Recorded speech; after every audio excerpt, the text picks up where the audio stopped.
Año 2023, ahora esa es la costumbre, ya no lo decimos 2023, sino que ya parte de la costumbre, algo que también vamos a platicar en los Boomers, en el año 23, primer programa, retomando el tema. Me cansé de esperar a mi compañero Richard Shaw, que se fue a la India a meditar, a cambiar su vida, es decir, a todo ese tema que también es bastante boomer, de retirarse y meditar, y ¿verdad?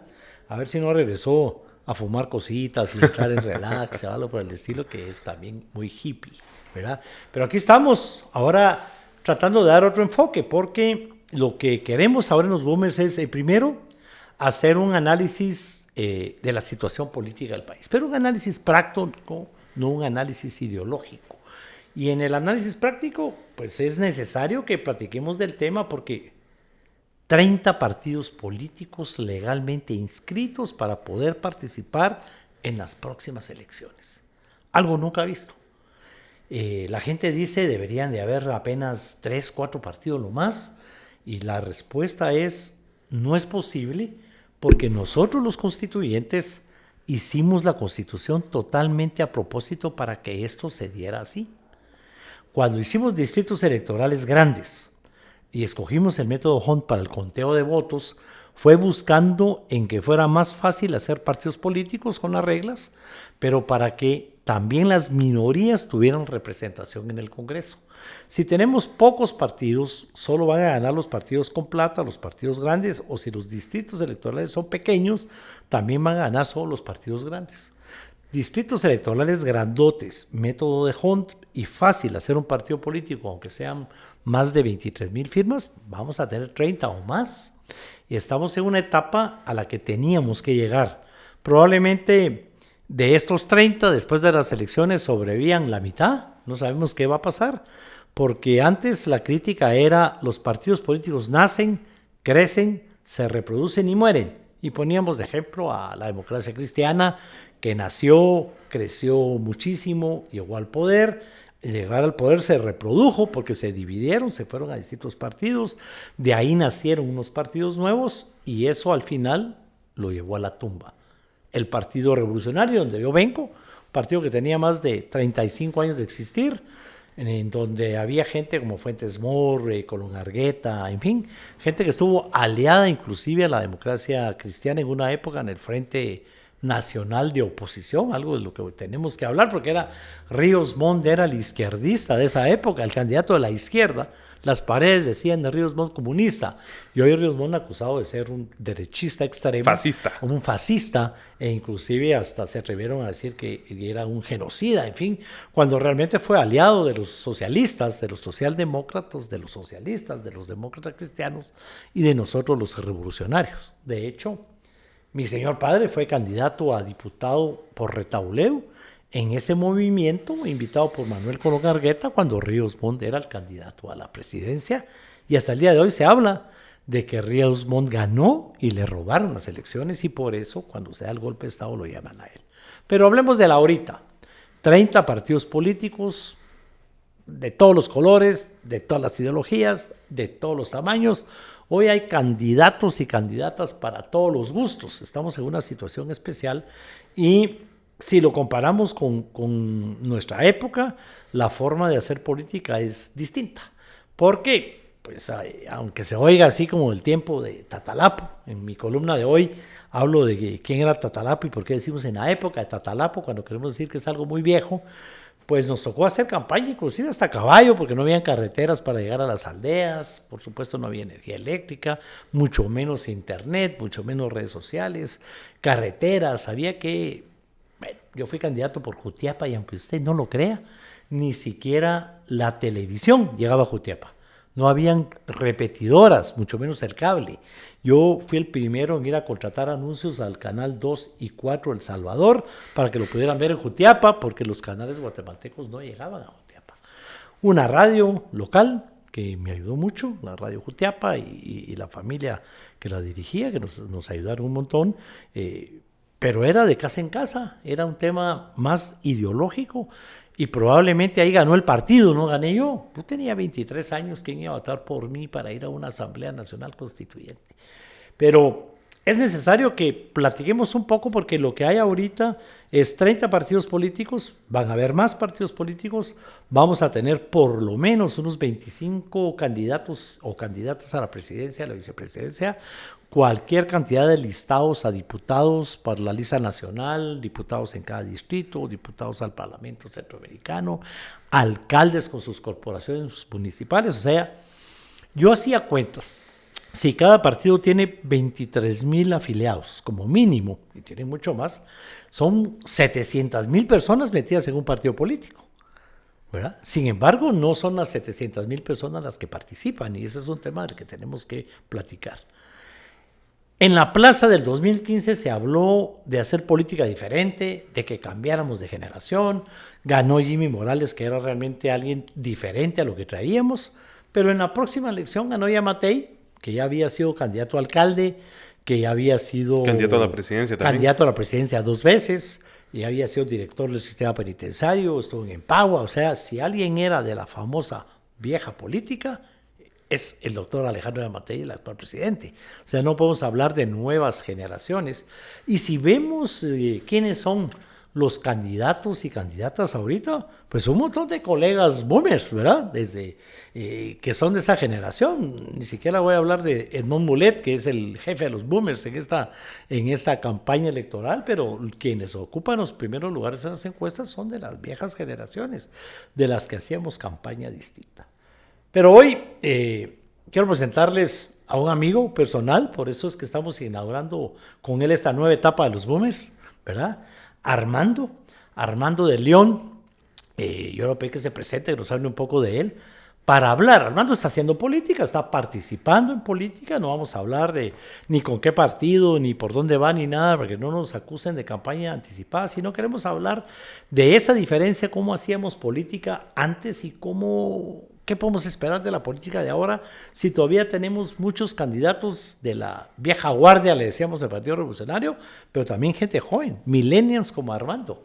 Armando, bienvenido a este programa, ¿verdad? Háblanos un poquito primero de quién sos. Mucho gusto, Roberto. ¿Por qué te metes a política? Muchas gracias por el espacio. Mientras me tomo un cafecito, acuérdense que un cafecito arregla cualquier cosa. Muchas gracias por el espacio y por la invitación. ¿Y por qué me meto a política? Sí. Primero me meto a política porque vengo de una familia política de alguna o de otra manera. En la mesa de mi casa siempre se habló de temas políticos, de temas coyunturales y no solo nacionales, sino que mundiales.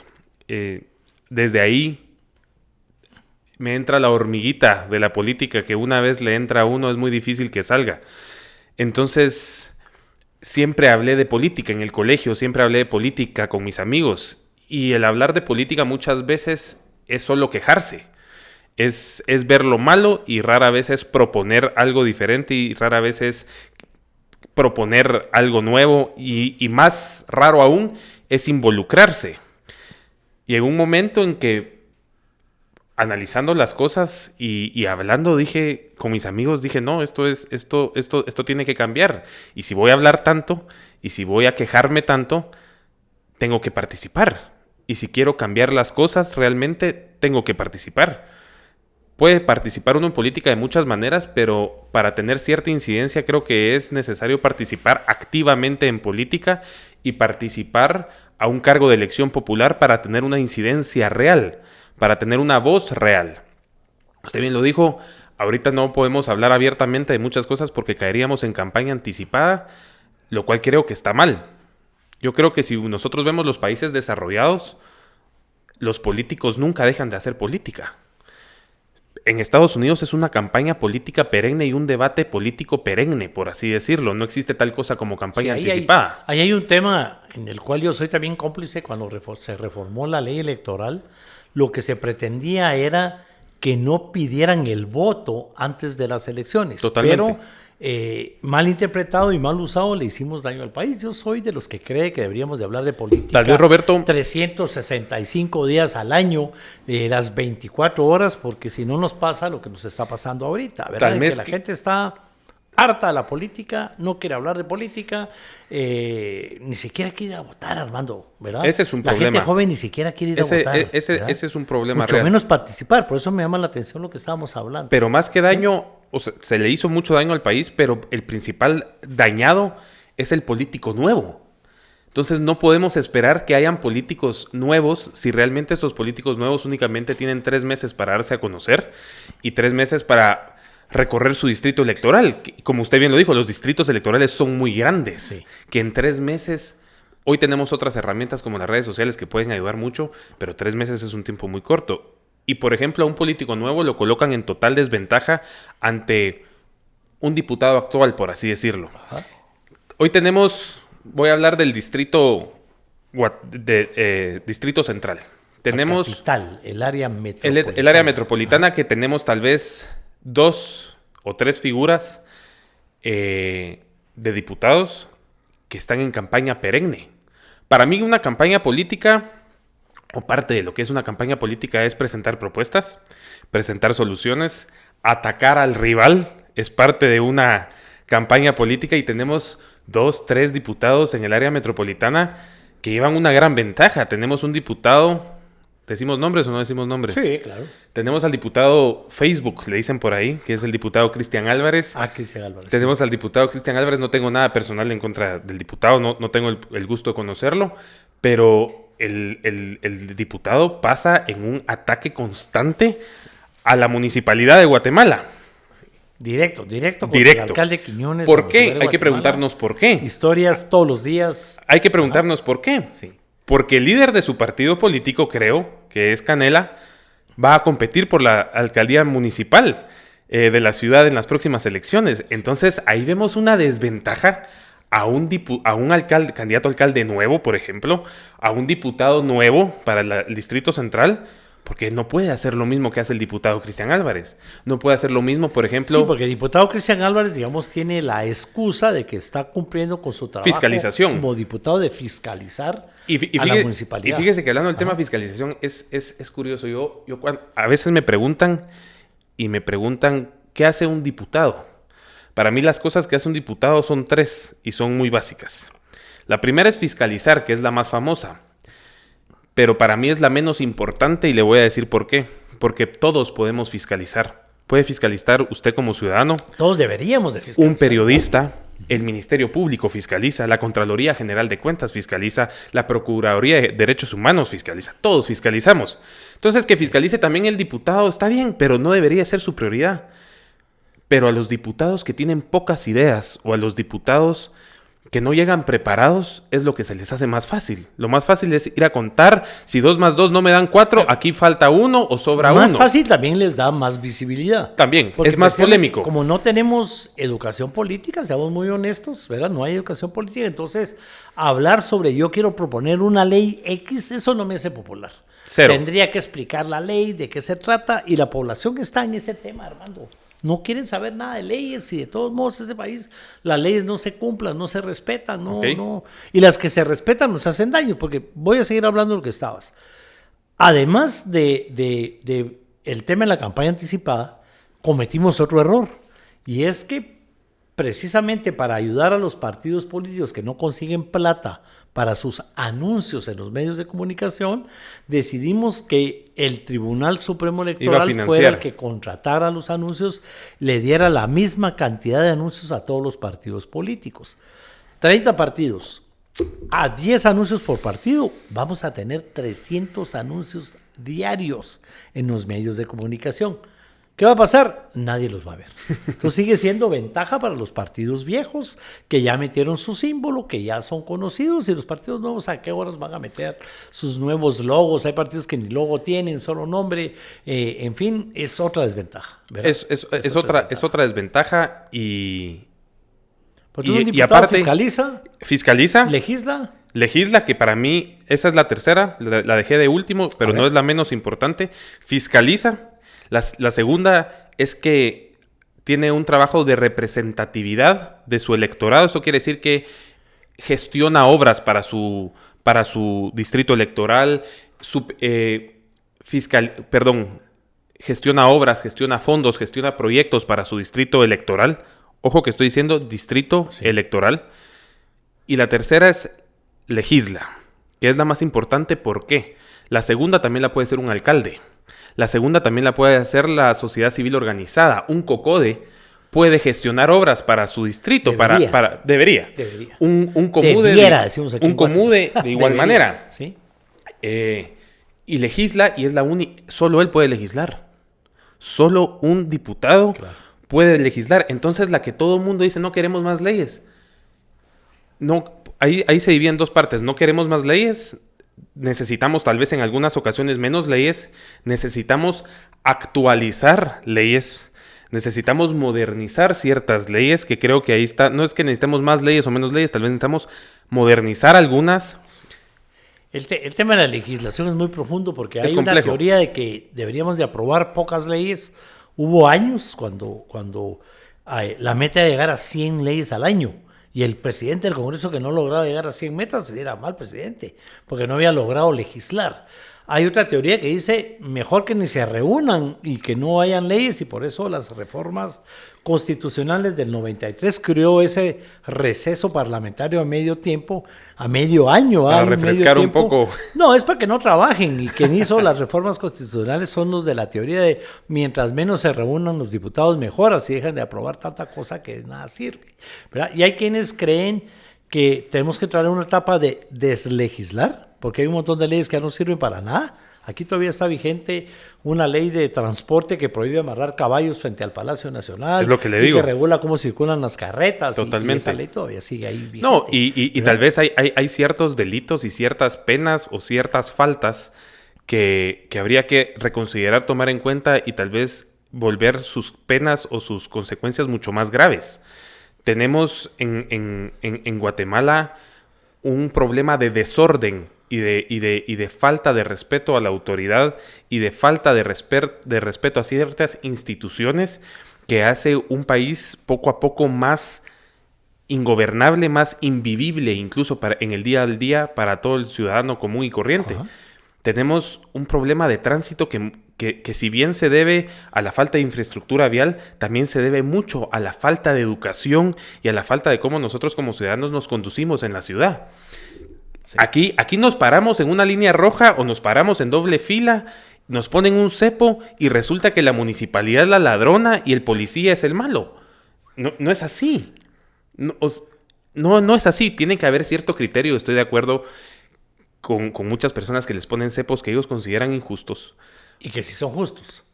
Están en ley, sí, están en ley. Podría haber cierto criterio no por parte de la gente de dar ciertas facilidades en casos muy puntuales.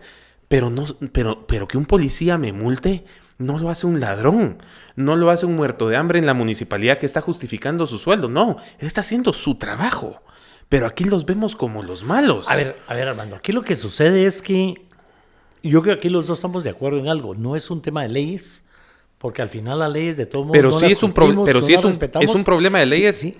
¿Por qué? Porque necesitamos cierta agilidad en el Congreso para leer escenarios regionales, locales y mundiales, para pasar cierta legislación que nos pueda dar competitividad como país.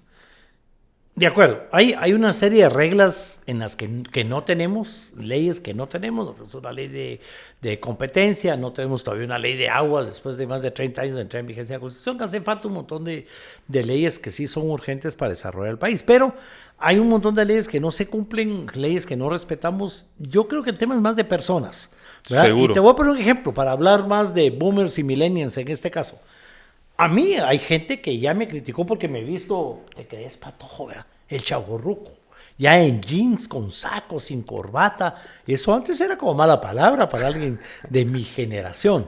Sin embargo, me pongo a la par tuya y bueno, eso no sé si son zapatos o si son tenis o es una mezcla de los dos. Casuales. ¿Ah? Son tenis casuales. Así se llaman. No, mucho menos un saco, ni siquiera camisa, viene en playera. Viene en playera. El peinadito, que pues, yo también lo tengo y me dicen, pero esto es porque vos sos Pero metrosexual. esto es totalmente intencional. Cuando venía un programa que de por sí se llama Los Boomers, teníamos que hacer la diferencia. Bueno, si vos fueras candidato o vas a ser candidato sin hablar de qué partido tal, eso te da más votos esa informalidad? Yo creo que ¿O no. tiene que ser, o esa es una cosa generacional? Si yo fuera candidato, no cambiaría ni un aspecto de mí. Ajá. ¿Por qué? Porque lo que yo quiero vender es congruencia. Lo que yo quiero vender es mi imagen. Sí. Lo que yo quiero vender es... Lo que yo quiero atraer son las personas que piensen como yo, nadie va a pensar como yo, pero que tengan más o menos las ideas parecidas a mí. Tengo que tener congruencia y creo que un político debe de ser congruente y creo que no tengo que cambiar nada en mí. No se tiene que disfrazar. En el momento que se disfraza un político, en el momento que se disfraza una persona, comienzan a haber incongruencias en su comportamiento y comienza a ver lo que dicen hoy en Twitter, que es la plaza pública. Es que este tiene doble moral. Para algunas cosas opina A y para las mismas cosas, con un tonito distinto, opina B. Entonces, aquí yo creo que se trata de que tienen que haber políticos genuinos. Tienen que haber... El Armando de León de siempre se viste siempre así, ¿verdad? Es de hecho... El peladito así, chiquitito, su barbita recortada, de hecho, playerita, mamadito, pantalones ajustados y casual. De hecho, es un poco simpático. Dentro de mi trayectoria profesional, tuve la oportunidad de pasar por Cancillería. Ajá. Serví en el servicio diplomático. Siempre me ha gustado servir a mi país. Fuiste cónsul en España, Fui cónsul en Madrid, en España, sí. Ajá. Y es simpático, porque cuando recibí mi inducción en Cancillería, sí, desde ahí rompí el esquema de lo que es la Cancillería tradicional. Y hubo burlas no burlas, pero comentarios hacia mi persona, porque en algunas ocasiones a la inducción no llegué de traje. Claro. Sino que llegué un poco más cómodo, por así decirlo. ¿Cómo lo toman? Porque nosotros decimos, así es la gente de ahora. ¿Verdad? La gente va a fiestas Aclaro que jamás asistí... De pantalón con camisa blanca y ya no usan saco. Aclaro que jamás asistí a un acto para representar a Guatemala vestido de una manera incorrecta, pero en la inducción yo llegué a recibir clases. ¿Pero qué es correcto o incorrecto? Yo creo que hay ciertas normas sociales que hay que respetar incluso hoy en día. Si voy a representar a Guatemala en un evento formal, no voy a llegar como estoy vestido hoy. Ajá. Si voy a representar a mi país en un evento formal ante una autoridad extranjera o ante otro país, obviamente voy a llegar vestido acorde. Esto se aplica en todos los ámbitos de la vida. No voy a llegar, por ejemplo, antes era simpático porque uno iba a ciertos restaurantes y habían códigos de vestimenta para el restaurante. Y era porque había que mantener cierta norma social que hoy se trata de romper. Y hoy tuve que alquilar un saco para poder ir a cenar, por ejemplo. O había lugares que se decía que se requería usar zapatos y playera. Ajá. Por ejemplo, en algunos lugares de playa. Sí. No sé si lo recuerdas. Sí, pues, hay ciertas normas sociales que yo creo que mucha juventud en rebeldía o queriéndose salir de la norma trata de romper. Pero esa rebeldía pega, Armando. Pongamos ejemplo a Bukele. Yo jamás me hubiera imaginado un presidente con gorra, ¿verdad? Por ejemplo, que llegue a Naciones Unidas y diga, permítame, me voy a tomar la selfie, se toma su selfie, ¿verdad? Y sin traje. ¿Y sí. Porque llegó sin corbata? Llegó sin corbata, que llegó con el presidente de México y le dice, ay, mi viejito cabecita de algodón. O sea, es decir, y eso, en vez de tomarse como una falta de respeto de un presidente a otro, le da pegue. Seamos honestos, yo no comparto mucho de Bukele, sin embargo, es exageradamente popular y esa irreverencia para algunos, pero irreverencia o esa modernidad para otros. O sea, pero dentro de ciertos parámetros, ¿verdad? Llegó a Naciones Unidas y su único delito tal vez es no usar corbata. No, llegó a hablar ahí de este organismo, lo deberían de cerrar, entonces ¿para qué llegó? ¿Verdad? Porque eso es una palestra en la que en teoría los presidentes llegan a dar sus posiciones. A dar su informe. Su informe, también. Pero sí, en vez de dar su informe, llegó a criticar Llegó a criticarla. Unidas. Está bien, no los vamos a creo que la llegó a criticar porque Naciones Unidas vive un momento coyuntural, creo que más en la región. Aquí Naciones Unidas jugó un papel muy polémico con el último organismo que fue expulsado de Guatemala, que fue un organismo en teoría de Naciones Unidas, pero cuando se le hacían ciertas consultas a Naciones Unidas decían que era un ente totalmente independiente y que no era de ellos, pero sí era de ellos. Entonces no se entiende un poco y creo que... Fue único, la CICIG fue muy especial, fue un experimento Y recordemos, guatemalteco. un experimento guatemalteco que se está replicando a nivel regional. Recordemos que por un momento Bukele antes ¿Qué le trató y se arrepintió? trató y se arrepintió, Ajá, sí. pero porque vio el error que estaba cometiendo. Igual el error, entregarle el poder a un organismo internacional sobre nuestro país. Aquí lo hemos hecho varias veces. Yo creo que por inutilidad que conste. Yo creo que esa es parte, yo creo que ese es parte del error. Otro error es crear suprapoderes.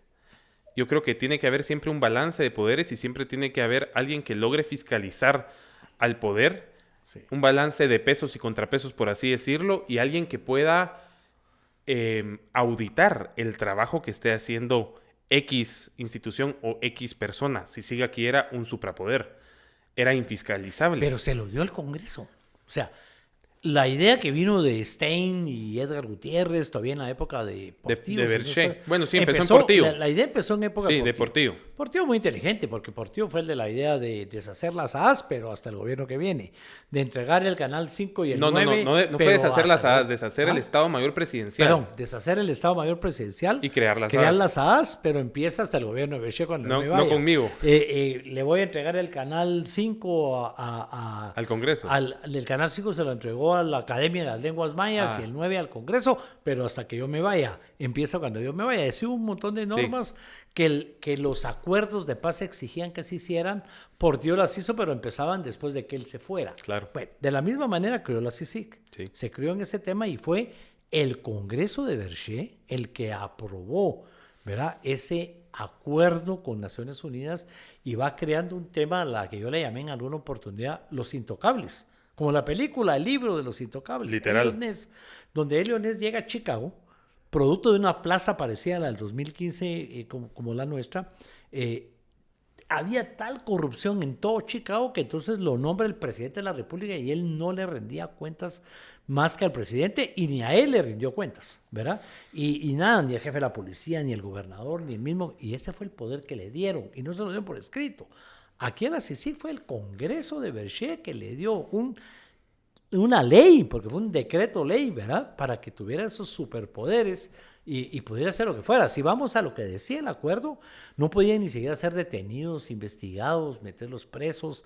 Me acuerdo que... De hecho, tenemos actos impunes por miembros de la comisión de agresión a... Sí, no podían. Digamos, vimos y no fueron perseguidos. Aquel caso de jugando fútbol y Claro. penquearon un patojo y no podían ser detenidos del joven ni ser Cimeri. investigados, ¿verdad? Sí. Por ejemplo.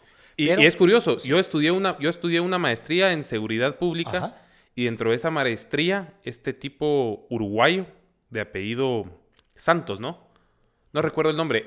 Uno de los agresores del joven llegaba a recibir clases conmigo a la maestría de seguridad pública en la Universidad Galileo. O sea, yo conocía al agresor. Yo sabía que era yo no sabía que era un ex militar, pero sabía que era un diplomático. Se vendía que era un diplomático del PNUD, Sí. no que era del cuerpo Ah, sí, de las seguridad plazas, sí. de CICIG. Es que las plazas eran de PNUD, ahí PNUD les pagaba. Ajá. No tiene nada que ver el PNUD con lo que hizo CICIG. Es algo cómico. Entonces se amparaba bajo un escudo de PNUD que no tiene nada que ver con las funciones de CICIG, pero su trabajo era ser... Él sí era un cuerpo paralelo de seguridad. Totalmente, era la Él sí era un SIAX. Sí. Pero a ver, Armando, regresemos a nuestro tema y Armando va a ser candidato a diputado. El sueño es que llegue de diputado, ya en su momento pedirá el voto y dirá con qué partido.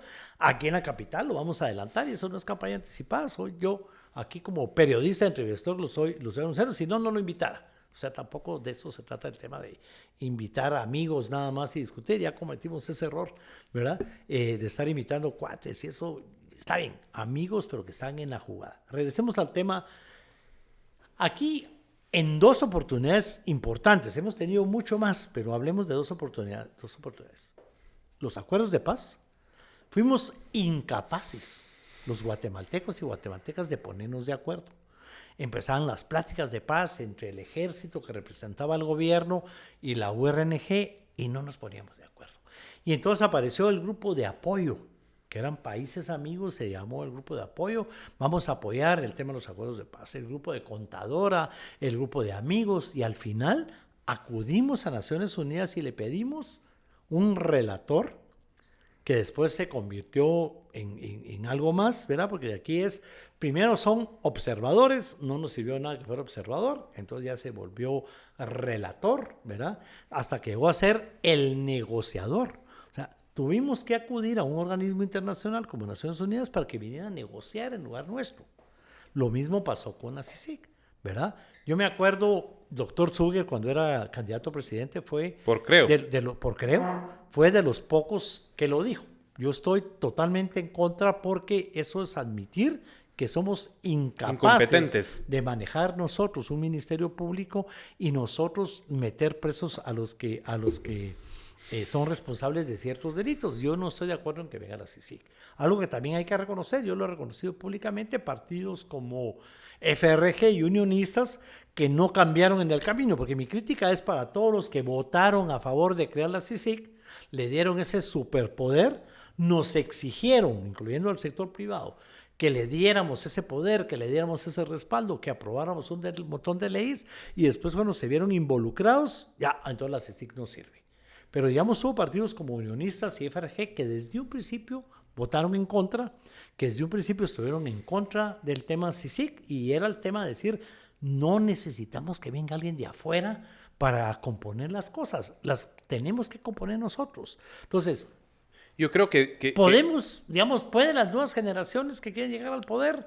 Hay una confusión entre los que quieren llegar al poder para ser pisto, hermano, y los que quieren llegar al poder para de verdad cambiar las cosas y no tener que cometer ese error de acudir a un organismo internacional para que nos venga a hacer el favor y después nos hace el favor mal hecho, nos viene a confrontar, quedamos unos a favor de la CICIG, otros en contra y al final no resolvimos nada.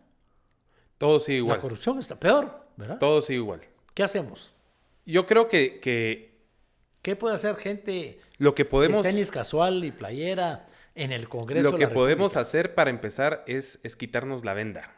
Es comenzar a generar una opinión propia y comenzar a realmente tratar de entender qué es lo que pasa en el país. Para eso necesitamos consumir mucha información que no provenga únicamente de los medios tradicionales de información. Esto que usted tiene hoy aquí, esta plataforma que no responde a intereses, en la que yo me puedo venir a sentar a hablar de lo que yo quiera, siempre y cuando me inviten, creo que es genial. Y eso nos lo ha dado la tecnología, nos lo ha dado las redes sociales y la invención de esto que se llaman podcasts. Creo que entre más podcasts, entre más espacios para que gente común y corriente, como yo soy una persona común y corriente, no soy un político tradicional recalcitrante, digámoslo así, del establishment político guatemalteco. Tenga la oportunidad de estar sentado hoy aquí, esto es una palestra que no tiene precio. Y entre más de estos hayan, entre más espacios de este tipo creemos, es mejor. Creo que antes era entre más columnas de opinión hayan en la prensa. Hoy en día nadie lee la prensa. Hoy en día nadie ve un canal tradicional de televisión por mucho tiempo, menos los jóvenes. Consumimos YouTube, consumimos Facebook, consumimos redes sociales y creo que ahí está el secreto. Y ahí está la salida al candado que pusieron en la última reforma a la ley electoral del financiamiento a la publicidad de partidos políticos en medios tradicionales de información. Creo que uno no entra a política, o por lo menos yo no entro a política para querer cambiar mi estatus económico o para querer aumentar los números de cero que pueda tener en mi cuenta de banco. Muestra de ello es que he estado en diferentes cargos del Estado, he servido a mi país desde diferentes instituciones del Estado y en ninguna de ellas he tenido siquiera un reparo de la Contraloría. Siempre he gozado de finiquito, nunca he sido investigado por malversación, tampoco nunca he ostentado un cargo tan alto. Eso debe ser básico, Armando, para poder uno entrar en política, que es lo que criticamos los políticos tradicionales. Yo en mi Facebook y en mis redes dice profesión o oficio político, un político tradicional. Yo soy orgulloso de ser político, no soy ningún partido político en estos momentos, ni voy de candidato a nada, pero me considero un político de nacimiento, lo traigo en la sangre, voy a ser un político toda la vida y para mí esto es hacer política y estoy de acuerdo contigo en el tema de que hay que hacer política permanentemente los 365 días, los 7 Y creo años. que de la mano Yo vengo de una familia empresaria. Mis abuelos eran empresarios, mis padres son empresarios. Y hablábamos con su productor antes de empezar la entrevista. Yo le decía, yo por correr A no tengo que dejar B de un lado. Yo creo que es importante tener una vida aparte de la política, a menos de que uno ya tenga un cargo que le dedique el 100% de su tiempo, o el 110, 115% de su tiempo para ocuparlo. Por ejemplo, cuando fui cónsul en Madrid, ahí no podía hacer nada más que ser cónsul, me dedicaba a ser cónsul. Y ese cónsul tiene que ser bien pagado para que no se tenga que dedicar a otra cosa. 100%. Y ese es el tema en el Congreso. Y ese es el tema del Congreso. Los diputados, aunque usted no lo crea, son mal pagados. Son mal pagados. El diputado gana 5,000 quetzales. 26,000 y algo es lo que saca un diputado después de impuestos, ¿verdad? Y para mantener una familia, si yo soy diputado de Jutiapa y me tengo que venir aquí a Guatemala... Jutiapa está cerca, de Quiché, sí, pero de Huehue. De Quiché, del Petén, de Huehue, esos 26,000 quetzales no gastan, no sirven. Y por eso los constituyentes dejamos esa opción, ¿verdad? De que el diputado o diputada puede seguirse dedicando a su profesión, a su oficio o a sus negocios siempre y cuando no los haga con el Estado. El problema, Roberto, es que realmente nos cuesta ver como población ciertas cosas. El diputado, estoy totalmente de acuerdo con usted, es el servidor público más odiado y peor pagado. Ni siquiera nos dan indemnización, porque como nos odian tanto, somos el único funcionario público que no cobra su indemnización. A la hora de irse. Sí, a la hora de irse, no nos dan la indemnización. Y Roberto... No nos dieron, pues. Y Roberto, el problema es que si uno tiene un sueldo mediocre, uno probablemente va a tener un empleado mediocre. El diputado es un empleado del pueblo de Guatemala, es un representante de su electorado, por eso a veces yo peleo con muchos peleo interno, nunca lo he exteriorizado hasta este momento, ciertos diputados distritales que andan más perdidos que la Llorona, fiscalizando obras o gestionando obras para distritos que no los eligieron. Y hago la analogía, usted nunca va a ver a un senador electo por Texas fiscalizando obras o gestionando obras para la Florida. Eso a mí me parece inaudito. Y vemos nuevamente a estos diputados Facebook, que entre ellos está el Grupo Parlamentario de Oposición, que así se autodenominaron ellos, el GPO, y Cristian Álvarez, Aldo Dávila, fiscalizando obras en Retaluleu, en Quiché, en Suchitepeques, y son electos por la ciudad capital. Y estoy de acuerdo. Yo si llego a ser electo en algún momento diputado distrital por la ciudad, por ejemplo, voy a gestionar en primer lugar obras para mi distrito, recursos para mi distrito, empleo para mi distrito. Y digamos que yo ya tengo bien mi rancho. Cuando yo ya tenga bien mi rancho, tal vez puedo pensar en ir a mejorar el rancho del vecino. Es otra vez el tema de que no tenemos educación Están política, perdidos. Están perdidos. Porque el diputado distrital se debe a su distrito. 100%. Y el nacional al país. Pero otro error nuestro, los constituyentes, es que se pueden cambiar de distrito con los ojos cerrados y vuelven a ganar. Se pueden cambiar de partido político. Solo cambio de dirección y listo. A ganar. Para ser diputado ni eso. Fíjese que ahí tenemos el caso... No tienes que ser vecino del distrito. Fíjese que es cómico. No tienes que estar inscrito en el partido político. Puedes estar inscrito en un partido y ser candidato por otro, imagínate. Fíjese que es cómico. Es cómico porque ese caso... Aquí tenemos un partido político y aquí es simpático. Aquí tenemos un partido político nuevo. En teoría viene de una nueva cepa de políticos...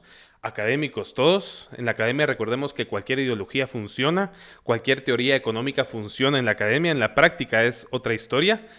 El movimiento Semilla. El movimiento Semilla hace poco salió en Prensa Libre una nota que es como un árbol genealógico de los partidos políticos. No sé si tuvo la oportunidad de verlo. Y desengrana de dónde viene cada partido. El PR quedó ahí sueltito, ¿verdad? Y es simpático porque después... Curiosamente, el periodista que publicó ese artículo días antes subió esbozos de su árbol genealógico político hecho a papel y lápiz. Ajá. Y tenía Movimiento Semilla como un hijo, por así decirlo, de la UNE. Aquí el partido que tal vez más hijos ha tenido es la Unidad Nacional de Esperanza porque es el partido político que más tiempo ha vivido. Ojo, porque la UNE tiene de todos los partidos. También. Para mí, MLN, de la URNG. MLN, DC y PR son... Los papás. En esta época, los papás o mamás de los partidos políticos. Por eso critico que el PR no esté ahí. ¿Verdad? Semilla en ese organigrama queda ahí solito porque no es hijo de nadie. Lo fundó Fuentes Knight. Que viene de la UNE. Digamos, pero Fuentes Knight viene del movimiento del Partido Socialista. A la UNE lo tiran más como hijo de la democracia cristiana por la gente que se le unió, mientras que los socialistas están más del lado de PR, URNG. El PR le da la ficha al Frente Democrático Nueva Guatemala, que tampoco aparece. Eso se convierte en la ANN, y de la ANN aparecen todos esos partidos de izquierda. La UNE, peor ahora que Sandra lleva a un pastor evangélico de candidato a la vicepresidencia, dejó de ser socialista. Ahí después podemos hablar la falta de congruencia por parte de un candidato, y cómo es de peligroso. Pero digamos, Movimiento Semilla lo ubica este periodista como un hijo de la UNE. En la nota oficial ya no sale. En la nota oficial lo pone solito. Ya es independiente totalmente. Y luego tenemos uno que fue secretario general de Semilla, este otro patojo, Samuel. Patojo le digo porque es más joven que yo. Samuel Pérez Álvarez sube un tuit en el que dice que solo Movimiento Semilla es diferente y no reciclan. No reciclan candidatos, no reciclan políticos, y que son una generación totalmente nueva, pura, pulcra y limpia. Y tenemos a una diputada que corre para el Distrito Central en la casilla número 1, que fue electa en primer lugar por un partido fundado por usted, por todos, Andrea Villagrán. Andrea Villagrán fue electa por todos, por el distrito. Fue electa por todos, por el Distrito Guatemala, que es el departamento de Guatemala, no la ciudad. Luego cambia de todos con cierta ideología a bien, con una ideología diferente, con actores totalmente diferentes, queda electa por bien. O sea, ya tenemos en 2 elecciones 2 partidos totalmente diferentes. Recordemos que antes este mismo grupo o estas personas que pensaban de esta manera decían que el peor de los males del país y de la política guatemalteca era el transfugismo. O sea, era un delito una pena capital ser transfuga. Oh, sorpresa, ahora tenemos a una diputada candidata por Movimiento Semilla en la ciudad. O sea, cambió de distrito y cambió de partido. Ya no tenemos mucho tiempo, pero vamos a analizar el tema de Andrea, y te voy a hacer una pregunta que tiene otra vez que ver con ese tema generacional y todo lo que hemos estado hablando. Andrea efectivamente entra con el partido Todos, ¿verdad? Después de que Cristian Bucinot tiene que abandonar el cargo.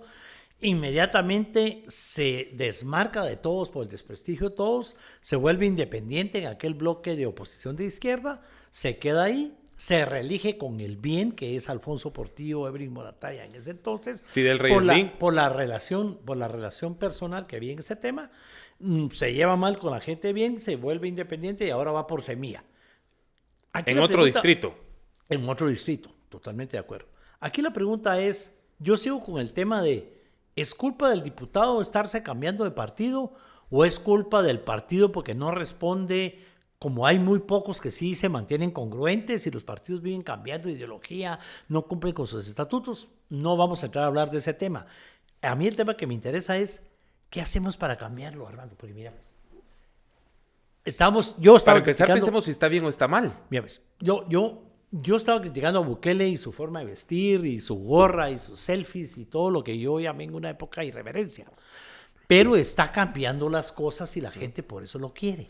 Entonces yo no estaría descontento con la facha con la que llegan hoy a las sesiones plenarias los diputados y diputadas, cuando antes era solo con traje y corbata, si estuvieran cambiando las cosas. Pero no están cambiando nada. Pero no las están cambiando. Entonces a mí no me molesta si Armando queda diputado, no me importa por qué partido, llega con sus tenis casual, insistiendo en su playera, a sesión plenaria. Jamás va a pasar. Bueno, pero la gente te respetaría igual aunque llegaras así, si llegaras a hacer algo pero yo no estoy nuevo respetando el pleno. Bueno, pero esa es mi opinión. No, está bien. Ahorita están pasando las dos cosas. No están respetando el pleno y no están cambiando nada.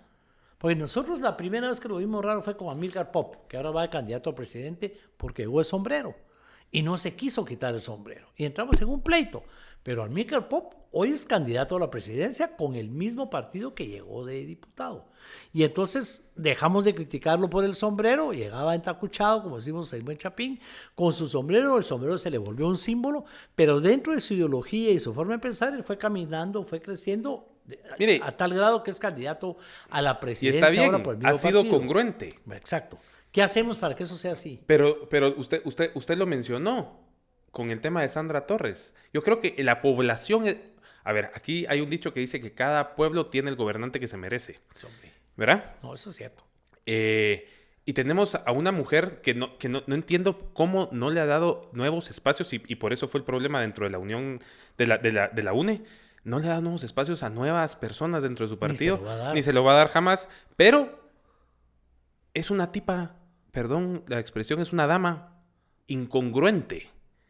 Ha tenido a un religioso como compañero de fórmula, a un empresario, a un diplomático. Es más o menos, es como que le pasaran un estudio de opinión, hacen una lluvia de ideas y bueno, ¿qué quiere el pueblo? Eso le vamos a dar. Sí. Es la típica política que le da al pueblo lo que quiere. Un pastor para que sea el tema pro familia, pro anti-LGTB, se le murió el discurso porque el discurso ahora ya no es se corrió hacia la derecha. ¿Ah? Y es lo peor que puede hacer un político. Ajá. En mi opinión, hay que buscar políticos congruentes. Pero la gente lo entiende, Armando, esa es la pregunta. Yo espero. Yo espero. Nos dirá cuánto tiempo llevamos, ya nos pasamos, pero. Yo espero que los jóvenes lo entiendan, porque sí. Los jóvenes creo yo que son los que tienen la capacidad de cambiar el país. ¿Por qué? Porque somos los más. Guatemala es un país con una población joven muy grande.